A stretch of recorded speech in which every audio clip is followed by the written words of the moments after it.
again, welcome back. Today I'm going to look at Whispering Corridors, the first in the Whispering Corridors series. I've got a few more of these films to cover. I should thank Eric from Asian Movie Enthusiast for pointing me in these directions of these films. I actually had one of them, the third one, already. I hadn't watched it, but I'll be watching it soon. And I've got Mental Mori, and I've got The Voice, the fourth one, which is very hard to find in the UK. Really hard. So I'll be doing a series of these films as I watch them. I'm not telling you, I'm not giving you any date of how fast I'm going to watch them. I'll just do them as I watch them. But Whispering Corridor is a wonderful start. This is, they're all from Korea, from South Korea, from the early 2000s, and they've all sent schools, like girls' schools.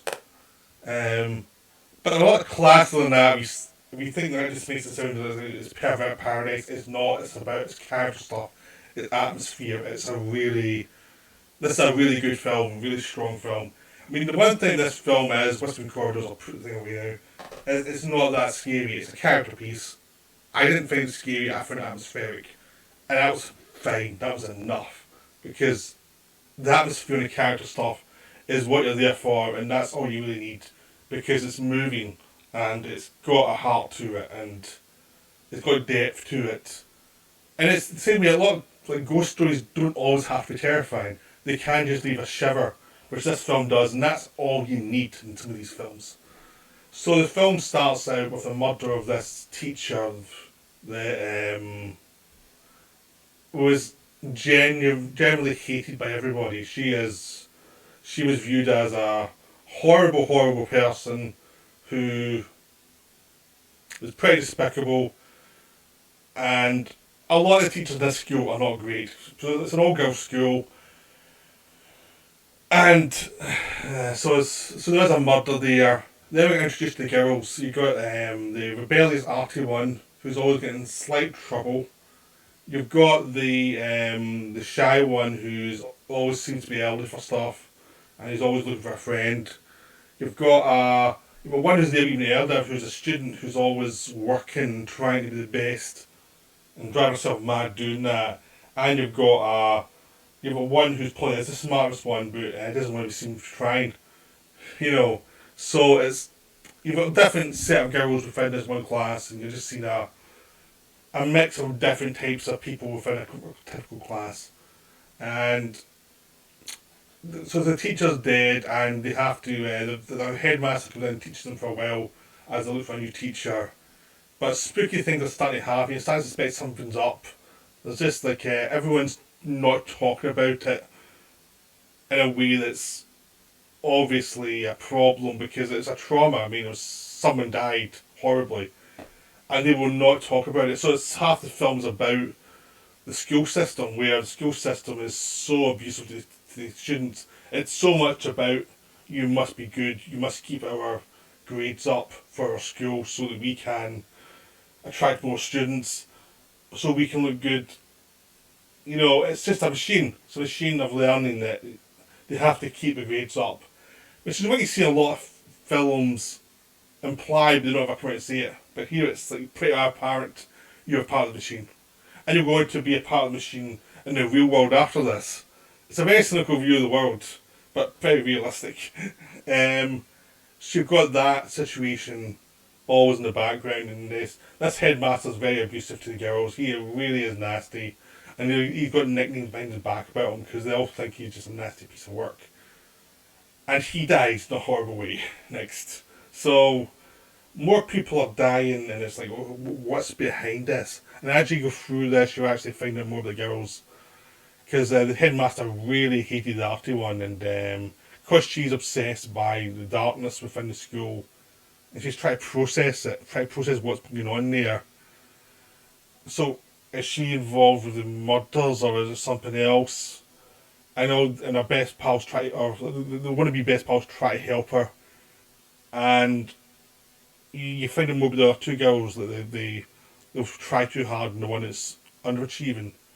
And you've also got this other teacher who's come back, who was a student here, and she's come back to be a teacher, and she's trying to work out what's going on as well. And you've seen her try to be other teachers as well. And the whole thing evolves with more deaths and more threat, and it's about the interactions, about the kind of idea of what's driving these people, rather than how they react to trauma, rather than let's have another big scare moment. It's just atmosphere and these terrific performances. It's really well done, and I'd highly recommend it. It's just so wonderfully done. I've got the spoilers here now, so that's why I'm stopping. I'm just trying to do a bit to explain roughly why it's so interesting. And so, if you haven't seen it, stop here and go and watch it and then come back. Because we're not getting spoilers, but it is wonderful. It is genuinely a wonderful film. So, as we go on, the overachieving girl is starting to feel, because the girl who's underachieving is actually doing better than her at school, and she disappears, then she commits suicide. Which is a really brutal scene, because for a while you think this person is the person behind all the murders, the person you've got your, who's been directed your eye towards as the culprit is dead. And what you realise, what you're seeing is, you're seeing the process of what happens to make people that kill themselves in school. You're seeing the logical progression of, you're not good enough, you have to study harder, and what it leads to is madness and death. And you find out the girl who's trying too hard to be the friend of the artist is the ghost who's doing it. She started out, she only wants to stay in school. She cannot move on from school because she's traumatised by her death there. And she's managed to get a new form, but she's recognised by the teacher who's killed first. So the teacher who's killed first got killed because she recognised who this person was. There was an old student who died and is now haunting school. But the student's not haunting school to be cruel. The student's not trying to hurt anybody. She's just trying to work herself out. She's trying to work out what's the problem. And then basically what you're seeing with the other girl who died is the process of how someone becomes a ghost. Because at the end of the film, she's now the ghost with the fun through the school.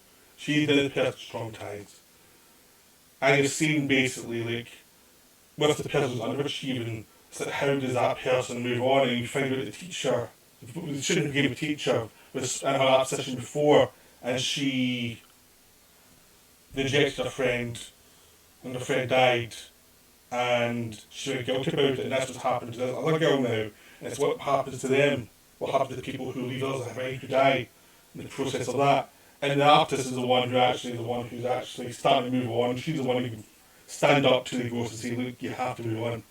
So she's the only one who's got the distance, even though she's traumatised her own way, she's messed up her own way, she doesn't like the society, and she's more of an arty person. But she's the one with enough distance from everything to say, look, this is messed up, you cannot do this, you cannot be here, this is not good for anybody. So it's a wonderful character piece, the atmosphere is terrific, the acting is terrific, everyone's good in it. It's just a really well made film, it's a beautiful film. It's available on DVD now. I mean, I wish there would be it would get released in Blu-ray, because it really deserves a good Blu-ray, because the DVD does not look great all the time. Some scenes look great, some don't, but you can tell there's a better transfer there that really needs to be put out. But I'd highly recommend seeing it. If you can see it, I've got the Tartan Extreme, Asian Extreme. I found this on eBay pretty cheap, so I think you can find it if you look for it. But I would definitely recommend looking for it. You don't have to make your Halloween film. It's not a Halloween film actually, it's more of a film you watch on a winter night. It's a ghost story, it's not a spooky story, it's not a boo story, it's a atmosphere. So I hope you enjoyed this, and I hope you enjoy the other videos I do when I move on to those. But that's me for now, so I'll be back soon.